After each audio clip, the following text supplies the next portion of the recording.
Voltamos e explicar aqui o que a Luísa me alertou. O Igor, ele é administrador, especialista e professor de economia, não é isso? Professor de economia, a gente estava conversando aqui no intervalo. Você não fez economia? Aqui no Brasil, o economista só se identifica como economista, ele pode ter feito até uma faculdade de economia, mas se ele não estiver em dia com o conselho, ele é só bacharel. Isso acontece com direito, acontece verdade. com o arquiteto, se não tiver o CREA, o registro do CREA não vai trabalhar também. Bom, vamos seguindo, porque o assunto você estava falando do Supremo, eu estava puxando aqui de cabeça, nem consultei aqui um dado difícil de achar na internet, mas de cabeça, não me falha a memória, nós temos só 2 ministros supremos fluminenses, né? É o Barroso e o Fux. Então, se for por essa conta também, a gente não tá... a gente é minoria terra. Se for pro clubismo regional, vai ser difícil. Mas eu acho que os ministros eles são mais suscetíveis a esse tipo de argumentação de economia política, né? Porque isso não é puramente um efeito... Se a gente pensar em termos econômicos, se você dissemina esse dinheiro na economia, por mais que outros agentes recebam, quando você dilui isso, nenhum agente fica com uma grande fatia, mas você privilegia mais pessoas com essas rendas. Então, em termos puramente econômicos, talvez fizesse sentido essa partilha. Agora, em termos de economia política, quando você traz isso para o efeito social, o efeito em instituições, realmente é uma situação muito complicada. Então, eu acho que o Supremo ele vai ser mais sensível a esse tipo de argumentação, no sentido de analisar qual seria o efeito da colocada em vigor da lei nesses termos, né?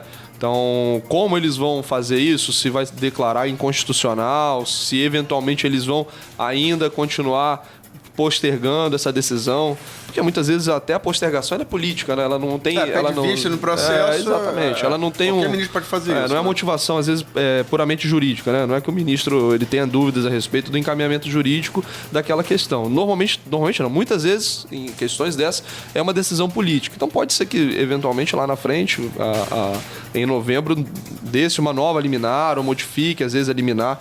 Mas eu sinceramente acho que da maneira como está na lei hoje, não acontece. Até no estudo que eu fiz para poder a gente aplicar esse percentual de redução, a redução é brutal, né? E essa redução ela não terminou. A gente comparou os dados de 2018, mas a lei aprovada em 2012, ela tem um período de transição e em 2019 a renda seria ainda menor. Né?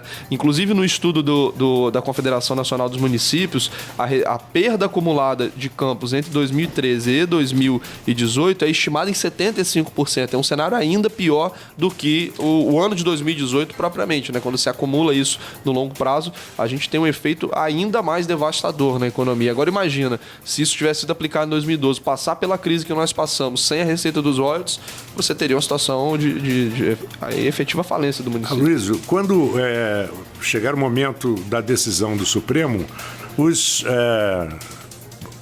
estados e municípios produtores terão direito, por exemplo, a uma defesa de um advogado, uma explanação? Marco, na verdade, Não, porque aí eu sugeri o advogado fluminense.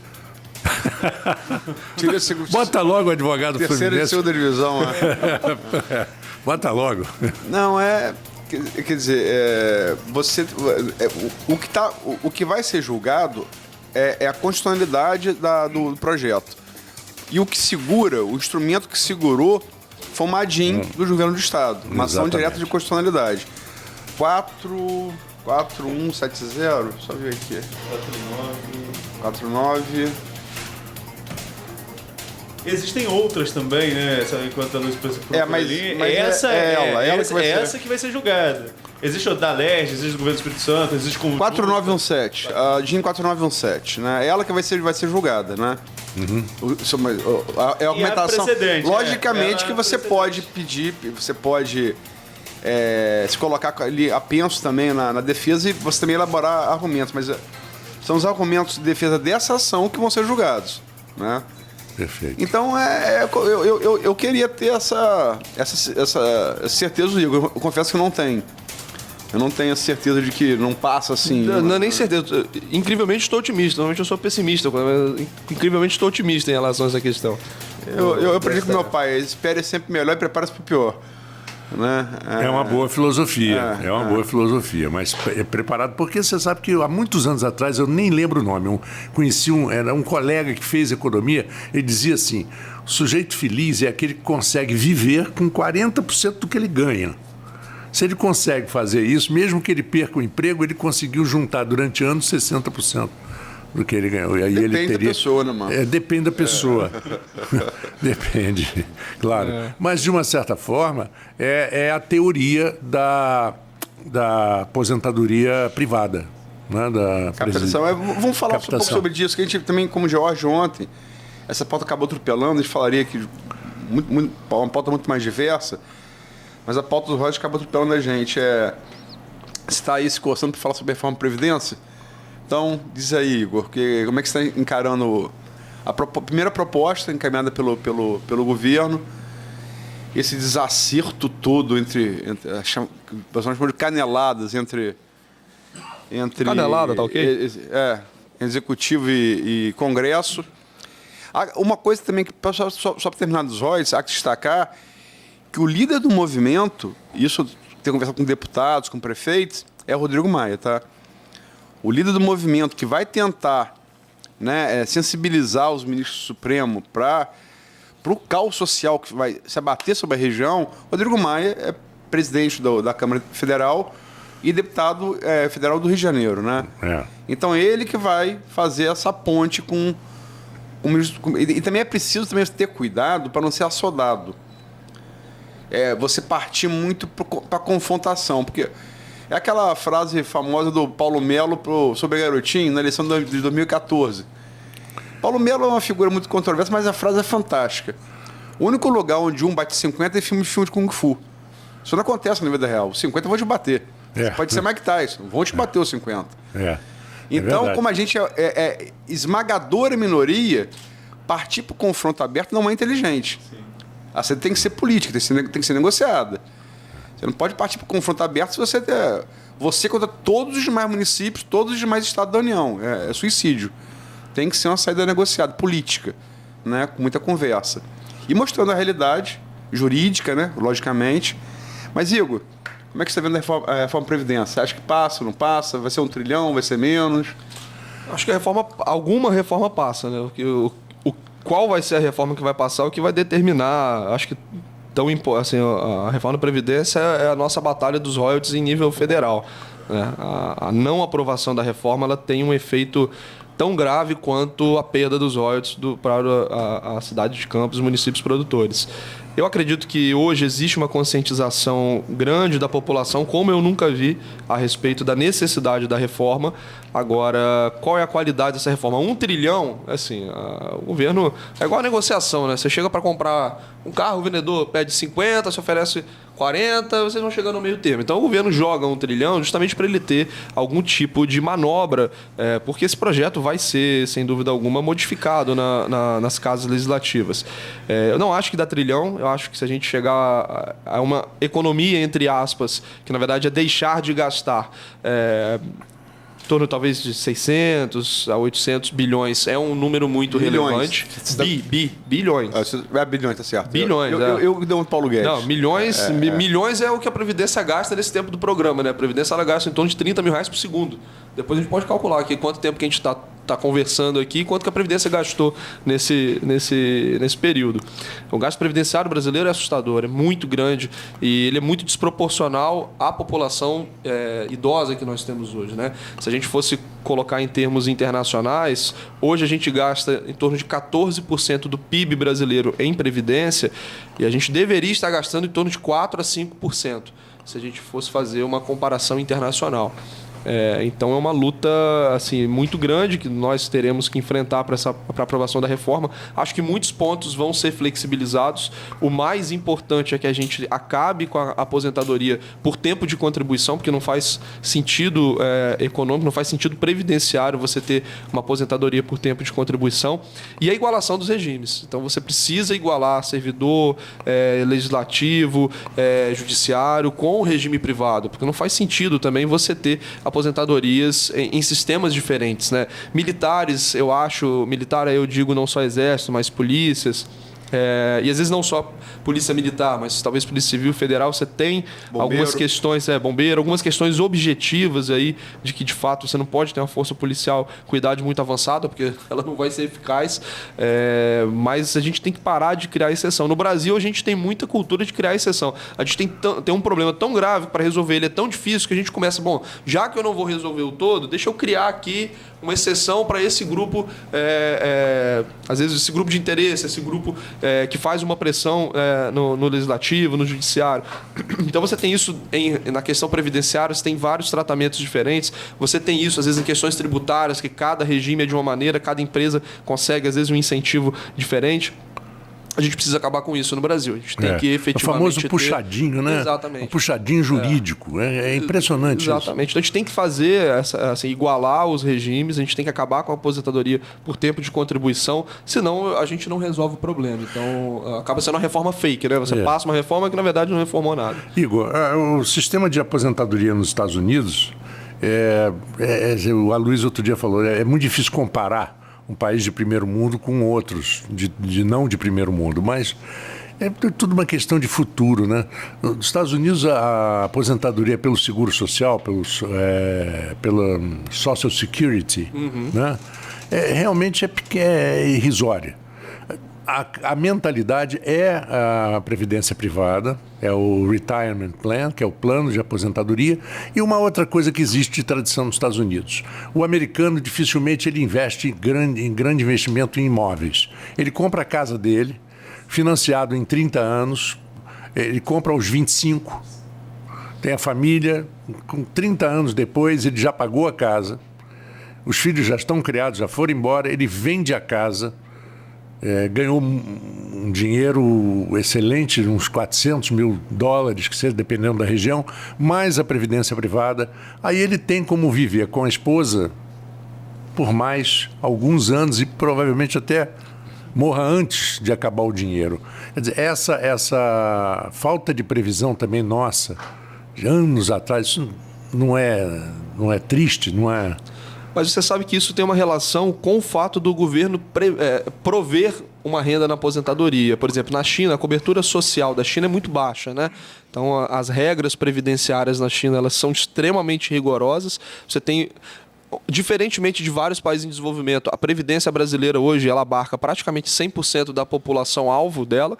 Então, você não tem um fenômeno, por exemplo, de idosos que teriam direito a algum tipo de benefício previdenciário, mas não têm acesso porque a rede não chega até ele. A gente tem praticamente cobertura de 100% do público da Previdência. Mas, por exemplo, na China as pessoas têm uma poupança muito grande porque elas sabem que elas não vão ter uma renda garantida pelo Estado.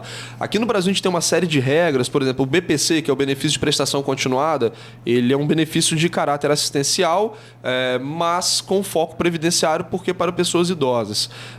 Mas o BPC tem determinado... Hoje, a regra do BPC ela favorece que você não contribua, porque lá na frente você vai ter acesso a esse benefício, não fazendo a contribuição. Então, consequentemente, você não tem uma cultura de poupança de longo prazo. Você deu o exemplo dos Estados Unidos, por exemplo. Lá é muito comum você ter carteiras de ações, né? E ações são investimentos de longo prazo. Aqui no Brasil, você tem uma cultura baixíssima de investimentos de longo prazo, também afetada pelo fato do governo, por gastar muito, ter que conviver com uma taxa de juros muito alta, consequentemente a renda fixa paga melhor, a renda fixa é uma coisa de um prazo mais curto, tem uma visão diferente de ações. Então isso também é uma questão cultural, né? Lá nos Estados Unidos você faz isso até porque você sabe que se você precisar contar com assistência governamental, ela não será suficiente para poder prover o seu sustento, né? A renda que ela fornece é muito inferior ao padrão de vida americano. Aqui no Brasil, quando a gente tem uma renda muito menor do que a renda americana, um salário mínimo, por exemplo, consegue por exemplo, numa casa onde 2 idosos recebam um salário mínimo, você consegue pagar as contas, levar. Óbvio, não é o ideal, não estou falando que é muito dinheiro, tá? Mas você consegue caminhar e pagar as contas, porque você tem, por pior que seja a prestação, mas você tem serviço de saúde gratuito, transporte, você tem uma série de benefícios para pessoas de idade mais avançada. Então acaba sendo assim, um desincentivo à poupança privada, o fato de você saber que você vai contar com o apoio do Estado futuramente, muitas vezes independentemente da sua contribuição. Agora, o Bolsonaro foi eleito, né, e o mercado reage bem à questão da reforma da Previdência. Você tem ali, eu estava até buscando aqui na internet enquanto a gente estava no intervalo, e você tem ali o gráfico que mostra quando que o mercado reage tão bem à questão, à proposta de reforma da Previdência, principalmente a que é mostrada por Paulo Guedes, porque o Bolsonaro ele tinha uma opinião diferente, né, até antes mesmo de ser candidato como congressista, ele tinha uma opinião 7 diferente. mandatos vezes 4, são quase 30 anos de contra a reforma Previdência. Pois né? é, Por pois favor. é. E depois com o Paulo Guedes agora está aí essa reforma. Por outro lado, o mercado começa a ter algum tipo de reação quando essas discussões não começam a andar, principalmente agora na CCJ, com direito a tchutchuca e tigrão, com direito a outras discussões que não honram nada do Parlamento Nacional. Como que você está vendo a reação do mercado e essas discussões no Congresso? O que está influenciando no mercado e como você avalia a atuação dos deputados nessas discussões da CCJ?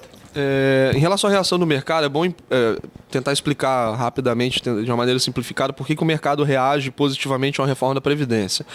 A Previdência hoje, o déficit da Previdência, muita gente fala, não tem déficit. Para ficar claro, os manuais de contabilidade internacionais que são aplicados ao caso brasileiro, existe déficit da Previdência, isso não pode ser questionado, tá? Senão a gente começa a questionar coisas que a gente tem que retroceder e tratar de assuntos, de conceitos básicos. Então, assim, para a gente estabelecer uma boa discussão sobre a reforma da Previdência, o déficit hoje é inquestionável, a magnitude do déficit hoje é inquestionável. E esse déficit da Previdência, que no ano passado chegou a quase 300 bilhões, ele cresce a uma velocidade assustadora, você precisaria colocar uma nova CPMF praticamente a cada ano para você cobrir o rombo, para cobrir essa diferença, esse crescimento do próprio déficit,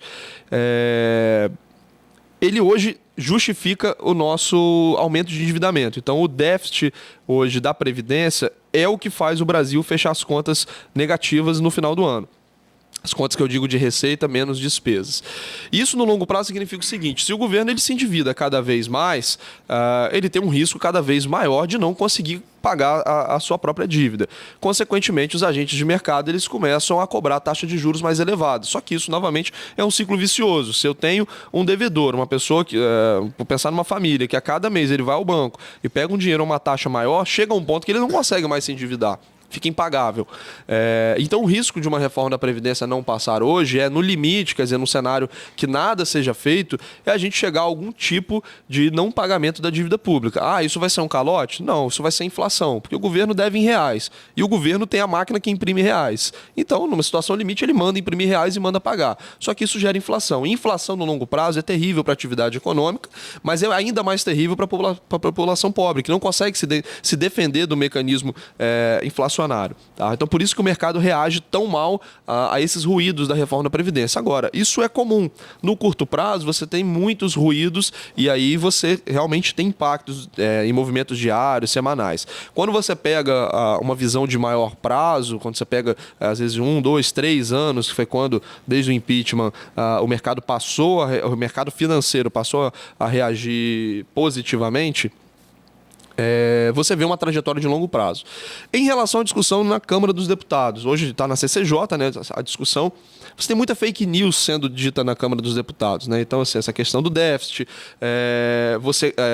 a defesa da reforma da Previdência, da não reforma da Previdência, ela passa pela manutenção hoje de uma situação muito privilegiada de alguns grupos econômicos que já têm uma renda elevada e, além disso, eles têm uma aposentadoria precoce. O Paulo Tafner, que é um dos grandes debatedores da Previdência, ele traz um exemplo muito, muito interessante. Hoje, a aposentadoria por tempo de contribuição, ela favorece quem tem renda mais alta. Então, assim, são pessoas que, por terem tido uma educação melhor, consequentemente, conseguem melhores empregos, e essas pessoas passam muito pouco tempo na informalidade ou sem emprego. Então, ela consegue contribuir durante 35 anos, por exemplo. Começa aos 20 e termina aos 55, vamos colocar. E se aposenta aos 55 e recebe esse benefício. Como essas pessoas têm uma renda mais alta, consequentemente, a expectativa de sobrevida delas é maior, elas recebem isso por um período mais longo. A empregada doméstica dessas pessoas passa muito tempo na informalidade, não consegue contribuir e, consequentemente, vai se aposentar pela idade mínima, que hoje é 65 anos. Então você tem um efeito da patroa se aposentando aos 55 com uma renda mais alta e a empregada doméstica aos 65 com uma renda mais baixa. Então é um sistema muito perverso. E esse tipo de análise não é feito na Câmara dos Deputados. Lá tem muita fake news, principalmente dos partidos de oposição, repetindo uma série de coisas que já foram desmentidas por estudos econômicos, por dados oficiais. Então, acho que a qualidade do debate previdenciário no Congresso hoje é muito baixa, tá? É muito baixa. A gente continua perdendo muito tempo em questões que já foram superadas e não consegue estabelecer, às vezes, um tipo de discussão saudável. Por exemplo, sobre o BPC, benefício de prestação continuada, que muitas pessoas, muitos economistas que defendem a reforma entendem que foi encaminhado para o Congresso de uma maneira muito rigorosa. Você reduz o valor, tira ele do salário mínimo, você desvincula ele do salário mínimo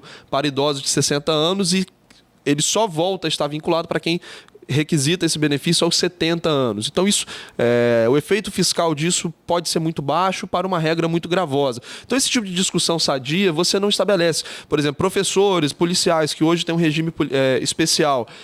Será que deve ser mantido? Qual idade deve ser mantida? Isso não chega a ser discutido, porque a gente perde muito tempo em outras áreas de discussão que, já, no meu entender, e da academia, já foram superadas há muito tempo. Você falou dessa história dos fake news. Você vai eu estava passando ontem aqui no centro, tinha uma faixa ali nos bancos, ali naquele calçadão, que seu pai chamava da Praça do Homem em Pé. Não é papai, não. Isso mas eu ouvi dele. Não, mas isso é uma tradição. Uma coisa antiga. É uma tradição, é a Rua do Homem em Pé. Rua do Homem em Pé. Ali tinha uma faixa dizendo assim: lute porque você vai perder a sua aposentadoria. Quer dizer, cria o pânico numa pessoa que não é informada e que não sabe como se informar. Sim, e tem aí, junto desse slogan, você tem aquela trabalhar até morrer, porque aí se utiliza um dado que é a expectativa de vida, que é muito afetado, por exemplo, pela mortalidade infantil e pela morte precoce, que afeta muitos jovens homens, na maioria das vezes, porque são acidentes e mortes violentas, né? Assassinatos, por exemplo. E aí se diz que por conta disso, alguns estados a expectativa de vida é 65 anos, então você vai trabalhar até morrer. Na verdade, novamente, essa expectativa de vida ela é muito afetada por eventos de pessoas que nunca vão se aposentar. O Bolsonaro já usou esse argumento, tá? Sim, isso é muito utilizado. Quando foi contra. Sim. Como é que o cara do Piauí que... Exatamente. Na verdade, Bolsonaro usou isso. O melhor dado para a Previdência... Então não dá para também criticar a oposição por hoje usar. Não só a oposição, isso é disseminado. E muitas pessoas, às vezes, ouvem esse argumento e acreditam na validade dele. Mas, na verdade, o que você tem que analisar na Previdência é a expectativa de sobrevida. Por exemplo, uma pessoa que chega aos 60 anos, qual é a expectativa de vida dela? Uma pessoa que aos 65 anos, qual é a expectativa de vida dela? Hoje, aos 65 anos... a expectativa de vida média está ao redor de 82 anos. Então, quem chega vivo aos 65 tem uma expectativa de vida de chegar aos 82. Então, você passaria quase 20 anos recebendo a sua renda previdenciária. Uma outra coisa que as pessoas acreditam é que assim, então devolve o dinheiro que as pessoas contribuíram, que é delas, e elas fazem o que quiserem do dinheiro. O sistema brasileiro hoje não é um sistema de capitalização. O dinheiro que você paga a Previdência ele é uma espécie de tributo. Esse dinheiro não é seu. Ele está indo para custear as pessoas que já se aposentaram. É um sistema que a gente chama, talvez para explicar melhor, como se fosse uma pirâmide, né? A pessoa que está na base, ela sustenta quem está no topo e já está aposentada. Então esse dinheiro não é identificado individualmente. Não é uma aplicação, né? Exatamente, não é uma aplicação. Então você não tem como devolver o dinheiro dessas pessoas, né? E essa estrutura, ela depende de muitas pessoas contribuindo e poucas recebendo. A partir do momento que isso vai se invertendo, você começa a desbalancear. E só para dar um dado aqui, a magnitude da velocidade dessa mudança, o Brasil está passando por uma modificação demográfica em 20 anos que a França levou mais de 100 anos para passar. Então, a relação... na década de 50, década de 40, 60, era comum você ter 5, 6 filhos por casal. Hoje essa relação é menos de 2. Então, vai chegar, mantida hoje a reposição da população, a gente já está numa trajetória de declínio, né? Porque, obviamente, você tem pai e mãe, mas nasce menos de 2 crianças, você não repõe a população. Então, a população brasileira ela está numa trajetória de declínio e nesse sistema, hoje, por mais que você não tivesse essas outras regras que prejudicam o andamento, você já teria um problema, porque essa base da pirâmide ela começa a ser comprimida e aí você já não tem a sustentabilidade desse tipo de regime de aposentadoria. Agora você vê, né? Se fosse por isso, se sua avó, minha tia, tivesse contribuído 30 anos, que prejuízo que ela teria dado ao INSS, né? Essa questão Pessoas, a minha mãe com 95 se aposentou com 50. Sim. E aí você vê... 45 anos 45 recebendo anos, aposentadoria. exatamente. E aposentadoria alta, porque era funcionária federal do mais alto nível. Né? Se você pegar esse dado financeiro, né, pegar o quanto foi contribuído ao longo do tempo e fizer uma comparação, hoje o déficit o maior déficit hoje está na área militar. Então, assim, a população ela compensa o regime de aposentadoria dos militares hoje numa magnitude muito alta. Depois é o regime previdenciário dos servidores e depois o regime geral. Tá? Agora, mas todos são deficitários. Está falando do regime de capitalização, o Chile adotou, e você tem hoje vários estudos que comprovam quase que um estado de miséria no Chile na terceira idade, né? Quer dizer, quem bateu muito nisso na campanha foi o Ciro. Está usando O Ciro é mestre em fake news, né? Ele tem que tomar muito cuidado com os dados. Mas esses dados são reais. Você tem estudos hoje que apontam para um estado de miséria de muitos Sinceramente, Luiz, eu nunca tive acesso a um estudo que apontasse esse estado de miséria. Porque o Chile tem uma renda per capita maior que o Brasil. Lógico. Por isso tem que tomar muito cuidado. Foi falado, por exemplo, na questão mais acertadinho da América do Sul. Sim. E fala-se de suicídio no Chile. Divulgou-se um dado de que o Chile era campeão de suicídio entre os idosos, que por conta da Previdência. Ele não é nem campeão de suicídio. Não ouviu essa? Essa aí foi uma das melhores. O Chile era campeão de suicídio de idosos porque eles estavam numa situação de miséria. Na verdade, o Chile não é campeão de suicídio entre os idosos, né? Ele é o 7º da América Latina. E a principal causa apontada, na verdade, não é a miséria, é a solidão. É solidão e depressão. Exatamente. Agora, o sistema do Chile de capitalização, ele não é o sistema que foi apresentado aqui no Brasil. O sistema que não foi encaminhado, né? Embora tenha sido divulgado o sistema de capitalização para os novos entrantes, ele é chamado de sistema nocional. Ele é aplicado, por exemplo, na Suécia. Ele não é a capitalização simples, pura, de que cada um tem a sua cota parte. Eu tenho minha conta individual, vamos colocar, não é nem cota parte, minha conta individual, e eu vou sobreviver mediante as contribuições que eu fiz, capitalizadas por onde elas foram aplicadas. Seria uma próxima aplicação. Isso. O Chile ele opera mais ou menos assim. Agora, o sistema que que não foi encaminhado, mas foi divulgado pela equipe econômica, ele tem mais a ver com o sistema da Suécia. Aí você tem como se fosse uma espécie de compensação do setor público. Então, ele é como se fosse um sistema misto, entendeu? É mais para o misto do que um sistema de capitalização pura. Agora, Igor, tá chegando, daqui a pouco vai chegar o fim do programa. Eu sei que você, além de economia, gosta muito de política. Voltar à questão dos royalties, uma coisa que eu coloquei aqui ontem, e repito, passando essa lei dos royalties, isso é um tiro na nuca a qualquer governante de município, estado produtor que pretenda a reeleição. Quer dizer, como é que você vai pretender se reeleger sendo obrigado a demitir em massa servidor? E aí, como a gente falou dos dinossauros e tal, a cadeia toda, a reação em cadeia que isso vai gerar na economia. Vai ser catastrófico, né? Como é que você vê... estamos aqui no ano hoje. O programa nosso aqui, a gente trouxe vários políticos para debater. Inclusive, o Vladimir colocou aqui, ele teve aqui na sexta-feira passada, não é isso? Isso. Ele colocou exatamente isso que você falou. Ele participou lá como deputado federal da famosa sessão do Tchutchuca e Tigrão do Paulo Guedes na CCJ, e falou que se discutiu muito política e muito pouco objeto. Mas, enfim, temos aí Vladimir, Rafael. Como é que você está vendo o ano eleitoral aí de Campos? Tem essas duas figuras aí que estão despontando, já o prefeito e o... Eu acho que o filho do Garotinho, essas opções que estão Caio, Rodrigo Bacelar, Juviana... Bom, eu acredito, assim, a máquina ela tem muita força. Eventualmente, se a gente tivesse alguma decisão do STF, talvez no sentido de derrubar essa liminar, se a fase de transição da lei... acho que ela começaria em 2020. Talvez seja dessa forma. Então, acho que isso demora a ter um impacto tão severo, porque às vezes você tem já rendas calculadas, a competência, e o pagamento versus competência tem uma defasagem de 2-3 meses. Eu acho que num ano eleitoral seria duro para a máquina, mas eu acho que ainda seria um problema mais do próximo mandato. Especificamente a nossa situação política, eu acho, assim, eu já tive a oportunidade de ouvir o Vladimir falar outras vezes. Gosto muito da maneira como ele se coloca. Eu acho que é uma maneira bastante republicana. Eu acho que ele tem uma boa noção do papel institucional de um deputado. Eu acho que é um ganho em relação a um tratamento político mais populista anterior. Tá? E a gestão Rafael, aprovo com ressalvas. Acho que ele teve um desafio tremendo, porque as contas foram muito impactadas no último mandato que antecedeu o Rafael. Agora, na questão política, independentemente dos royalties, etc., eu acredito que haja espaço para uma terceira força que não seria nenhum político tradicional. Não sei quem, sempre aí o quem, não faço ideia. Mas tenho esse palpite. O Romeu Zema ou isso, mais ou menos isso. Um Zema, um Witzel da vida. Eu acredito que possa despontar, porque quando o Rafael foi eleito, ele foi eleito com uma força muito grande, mas frente aos anos iniciais, a administração, e novamente, eu não culpo a administração municipal, porque a situação é muito delicada. Poderia ser melhor conduzido? Sempre. Acho que normalmente é possível você ter ganhos de eficiência quando você compara com o que aconteceu. Agora, a situação era muito difícil, tá? Para o Rafael. Então, acho que ele teve um desgaste muito grande de popularidade. Acho que o que endossa melhor a dificuldade de trabalho que o governo municipal teve.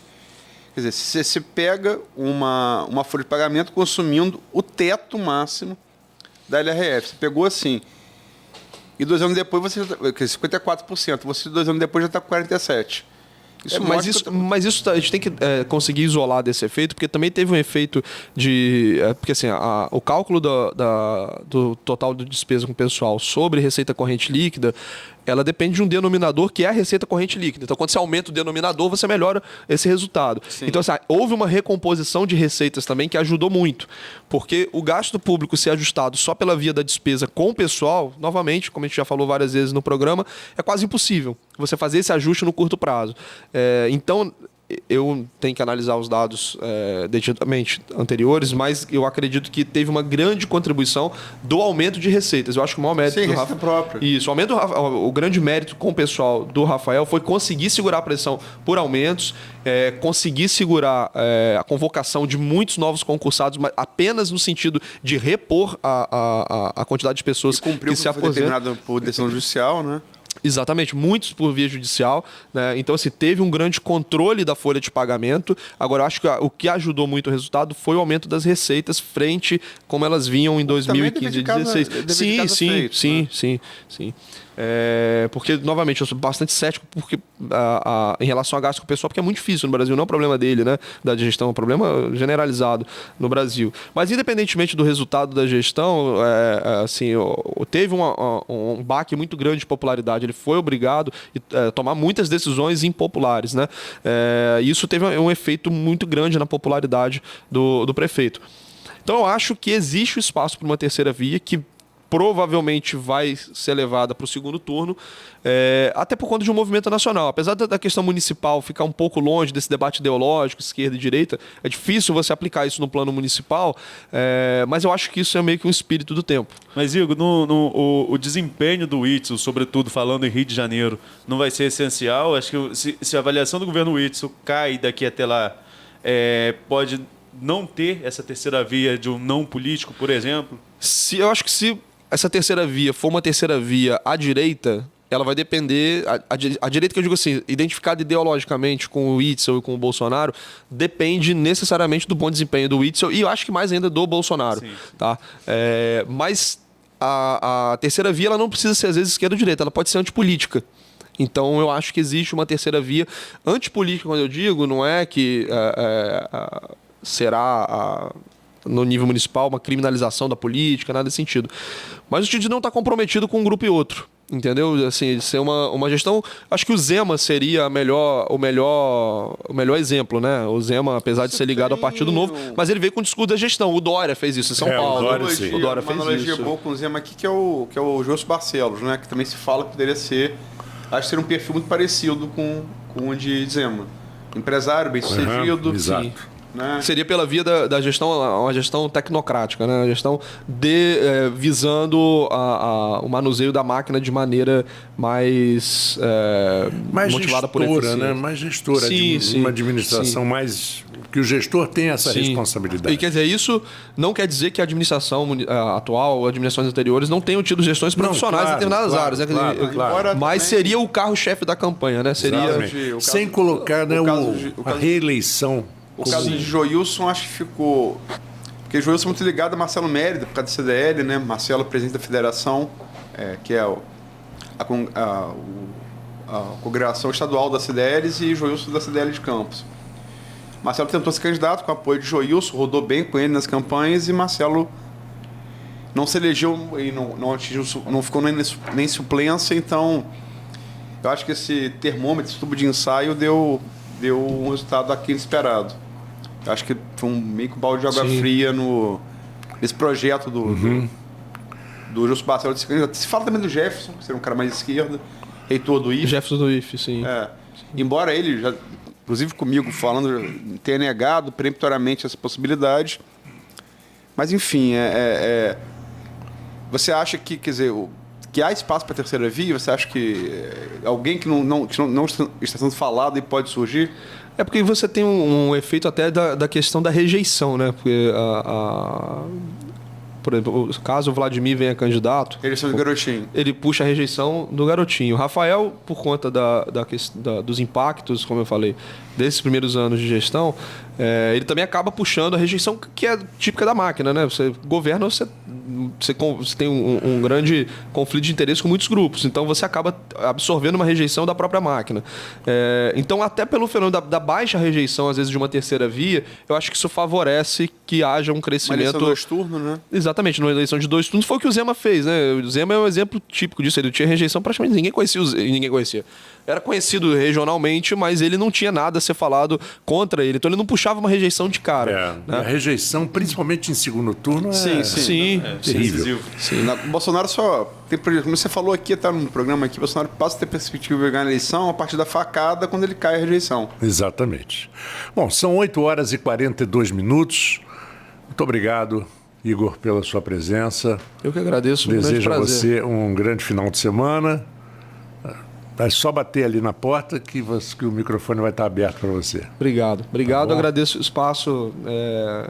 Acho que o momento foi propício para isso, né? A gente discutir questões econômicas. A gente tem basicamente uma agenda econômica a ser enfrentada pelo país.